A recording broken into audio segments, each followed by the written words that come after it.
السلام عليكم ورحمة الله وبركاته. تفاءلوا بالخير تجدوه إن شاء الله. كل مشاكل وأزمات نادي الزمالك تتحل بمشيئة الله تعالى. نادي الزمالك هيفضل طول عمره كبير، نادي الزمالك عمره ما هيقع أبدا، نادي الزمالك حتى لو وقع هيقوم تاني، مش هيفضل واقع. وإن شاء الله يا رب اكتب لنا الخير، آمين يا رب العالمين. أهلا بكم في قناة الزمالك في قلبي مع إسلام أبو مازن. أهلا بكل جمهورنا العزيز، يا رب كلكم تكونوا في أحسن صحة وفي أحسن حال. النهاردة كالمعتاد هنتكلم عن أخبار الزمالك وكل مدار داخل نادي الزمالك. لقطكم الزملكاويه مهمه جدا عشان خاطر الفيديو يوصل لاكبر عدد ممكن من جمهور نادي الزمالك العظيم، فضلا وليس امرا. دوس لايك. نبدا اخبارنا النهارده ومن تدريبات نادي الزمالك. بس سريعا كده عايز اقول لك ان كان في جلسه بين لاعبي نادي الزمالك وبين كابتن احمد سليمان اليوم، اتكلم فيها وقال لهم على اهميه الفتره القادمه نظرا للبطولات القادمه لنادي الزمالك، سواء في الدوري المصري او كاس مصر او البطوله الكونفدراليه الافريقيه. وكمان اتكلم وقال لهم ان الفتره اللي جايه هتعتبر فتره اعداد لموسم جديد لازم يستغلوها عشان يعودوا بقوه، وان هو بيثق فيهم تماما. دي ابرز تصريحات كابتن احمد سليمان. النهارده كان في اجازه من التدريبات لكل من احمد فتوح ومحمد صبحي واحمد زيزو لانضمامهم للمنتخب. هم مش هينضموا للمنتخب النهارده، لكنهم النهارده راحوا يعملوا قياسات بدنيه عشان خاطر الانضمام للمنتخب. كمان عايز اقول لك ان حصل في تدريبات نادي الزمالك 4 لعيبه خدوا تدريبات تاهيليه في الجيمانيزيوم، والاربعه كانوا محمد عواد والاباتشي شيكابالا وعمرو السيسي. وكمان ما تنساش اللاعب الرابع هو حمزه المثلوثي. دول 4 لعيبه خدوا تدريبات تاهيليه. كمان تم رفع الحمل البدني النهارده عن طريق مخطط الاحمال، هو كابتن علاء رجب.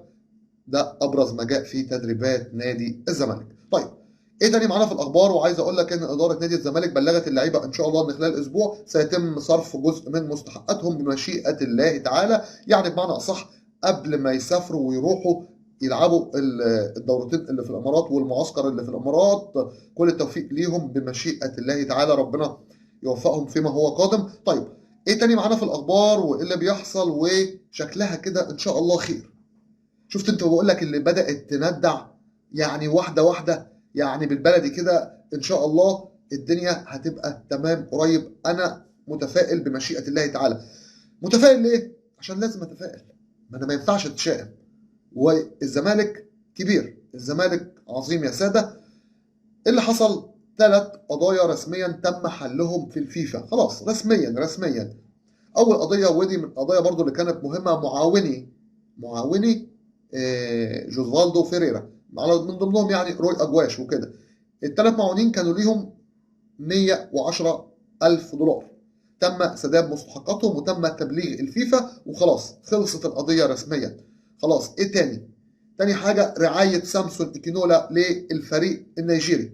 رعاية سامسون إيكينولا يمكن ما كانتش كبيرة قوي، 11800 دولار، لكن أزمة واتشالت، أزمة واتحلت. خلصنا خلاص أزمة سامسون إيكينولا وحق الرعاية بتاعته، لكن لسه التقسيط بتاع قيمة الصفقة بتاعته لسه ما خلصتش طبعا. ده كمان ابراهيم النضاي كانت خلصانه من فتره وتم دفع 7000 دولار لنادي وادي دجله، لكن تم ابلاغ الفيفا رسميا وتم حل الموضوع. طيب، اكبر قضيه لنادي الزمالك متواجده حاليا هي قضيه سبورتنج لشبونه. خالد بوطيب فيها كلام، وهتتحل ازاي، هنتفاوض مع اللاعب، هنعمل ايه في استئناف، في كلام من كده. لكن اهم قضيه هي قضيه سبورتنج لشبونه. احنا كلنا مستنيين ان القضيه تتحل على خير، زي ما إدارة نادي الزمالك أعلنت سابقا وقالت إن في منتصف يناير إن شاء الله هيكون في أخبار سعيدة.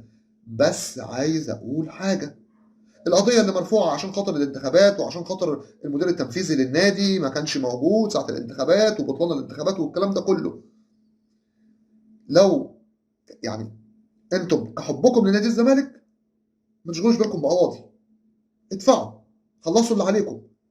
الجمهور هيفضل فاكر لكم الكلام ده سواء انتم متواجدين او مش متواجدين.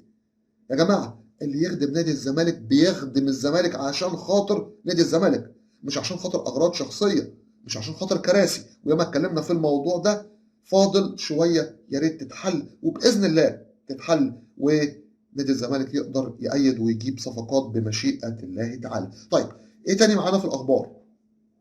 محمود علاء، في ناس في الدوري او في فرق في الدوري عايزاه. خاصة انها شايفة ان هو مش بيشارك، سواء عشان الاصابة او حتى لو ما كانش في الاصابة ما كانش بيشارك. طيب ايه اللي بيقولوه؟ قالوا عاوزين نتعاقدوا معاه. طب مين ابرز ناديين عايزين محمود علاء؟ الاتحاد السكندري اللي كان معار ليه، وكمان نادي بيراميدز. فمن هنا بقول لنادي بيراميدز ما تسيبنا في حالنا انت بقى، انت بالذات سيبنا في حالنا ومالكش دعوه بينا، ما كفايه لحد كده، انت ولا كده ولا كده، في ايه؟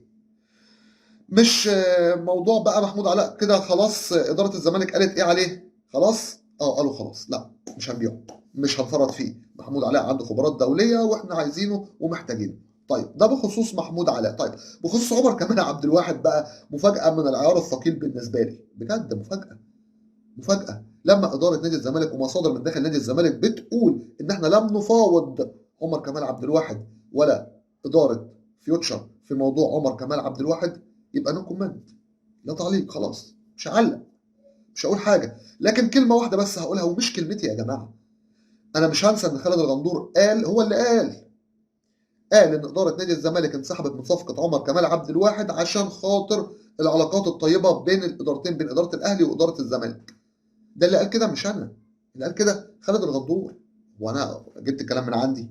من حاجه ما اعرفهاش، بس خالد اللي قال. بس ده بخصوص خالد الغندور وبخصوص الكلام اللي بيتقال. طيب كمان عايز اقول لك ان في 4 لعيبه من نادي الزمالك انضموا مواليد 2005 لمنتخب الشباب. حتى زياد محمد علي اللي هو لاعب مصري جزائري كان الزمالك متعاقد معاه،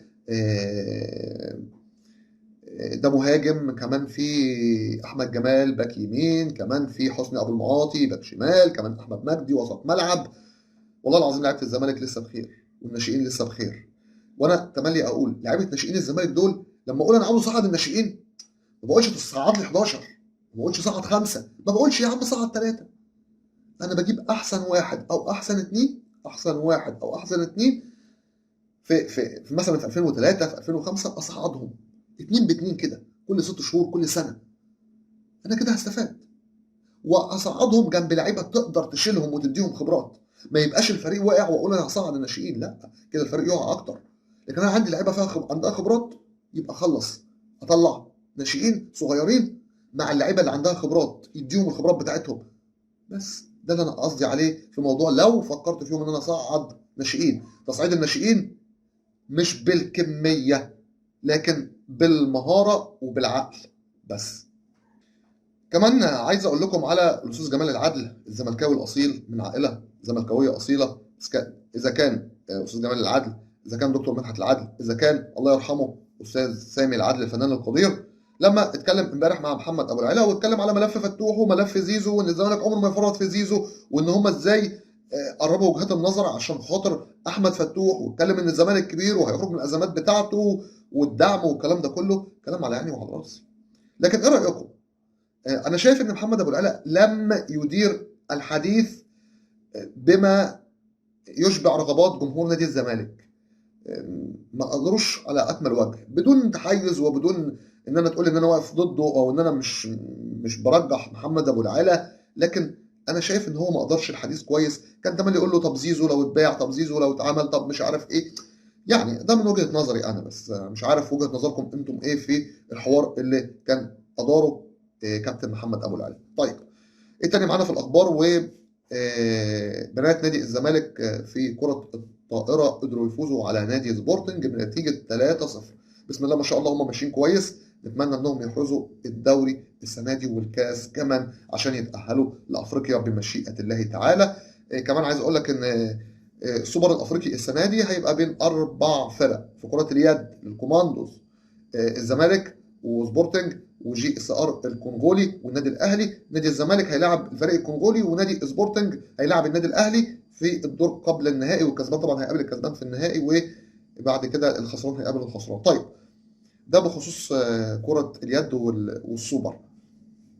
ايه تاني معانا في الاخبار؟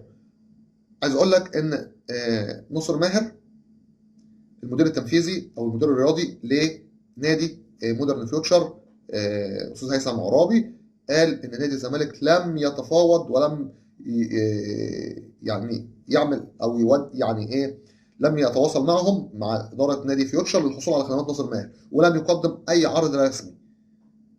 طب ناصر ماهر، طب على العموم هو قال ان لو في حد عايزه وحد عاوز يتفاوض احنا ما عندناش مانع ومش هنقف قدام مصلحه اي لاعب. طيب هل مودرن فيوتشر انتم خلاص هتدوا عمر كمال للنادي الاهلي خلاص، هل انتم فعلا لو نادي الزمالك دخل في يوم على صفقه عندكم انتم اصلا هتوافقوا؟ ولا عشان خاطر ان طبعا الاداره كلها اغلبها من النادي الاهلي هتمنعوا ده مع نادي الزمالك؟ ايه تاني معانا في الاخبار؟ كان في مباراه من شويه بين نادي الاسماعيلي ونادي المصري البورسعيدي انتهت بالتعادل 1-1، لكن حصل منظر مؤسف بعد المباراه، كان في حوالي 500 و500 من هنا ومن هنا في برج العرب، لكن حصلت اشتباكات بين الجمهورين. ما ينفعش. ايه الاسماعيليه وايه بورسعيد؟ انتم اخوات ولازقين في بعض، ليه تعملوا كده مع بعض؟ عشان ايه؟ ايه السبب؟ مش عارف يعني. الاسماعيلي كنت اتمنى الاسماعيلي يكسب عشان خاطر الاسماعيلي في عرض الثلاثه بونت، لكن الاسماعيلي لما سجل جول زي ما كل مره يسجل جول يتقدم على حد يبدا كويس، اول ما بيدخل جول ما بتلاقوهوش، ولا عارف يدافع ولا عارف يهاجم، وهوب لغايه ما دخل فيه التعادل، وبعد كده لموا نفسهم شويه لحد ما خلصت المباراه بالتعادل. بس هرجع واقول الاسماعيلي اتعادل مع المصري، المصري كسب الزمالك اصلا، اللي المصري كسب الزمالك اصلا كمان. ما تنسوش اصلا اموتو اللي كان بيلعب في المصري مشي خلاص من عندهم وراح الدوري السعودي، دوري درجه ثانيه، بيقول كلام كارثي. يقول لك علي ماهر كان بيتصل عليا بالليل، بص اموتو قال الكلام ده، يقعد يتحايل عليا ويتوسل لي عشان اجيب جون عشان اكسب الفرقه، ويقول لي هديك هديه واديك فلوس، وحصل تزوير للعقد وحصل مش عارف ايه، وعلي ماهر كان بيجنني خالص. كنت انزل التدريبات فجاه اجي اشوط يقول لي انت ما بصيتش ليه، اجي باص يقول لي انت ما شطتش ليه، وبعد كده يستبعدني وبعد كده ما يلعبنيش. بص انا اموتو كان زعلان جدا من علي ماهر. ده علي ماهر لو بيعامل اللعيبه كده تبقى مشكله كبيره قوي، يعني مشكله صعبه يعني. بكده تكون انتهت اخبارنا النهارده. عشان الزمالك حبه في قلبنا هندعم نادي الزمالك، مش هنتخلى ابدا عن نادي الزمالك، ودائما وابدا في ظهر نادي الزمالك الى ان ينتهي بنا العمر. اترككم في رعايه الله وامنه وحفظه، ولكم مني خالص حبي وتقديري واحترامي، وان شاء الله قدم افضل. عشان الزمالك حبه في قلبنا، والسلام عليكم ورحمه الله وبركاته.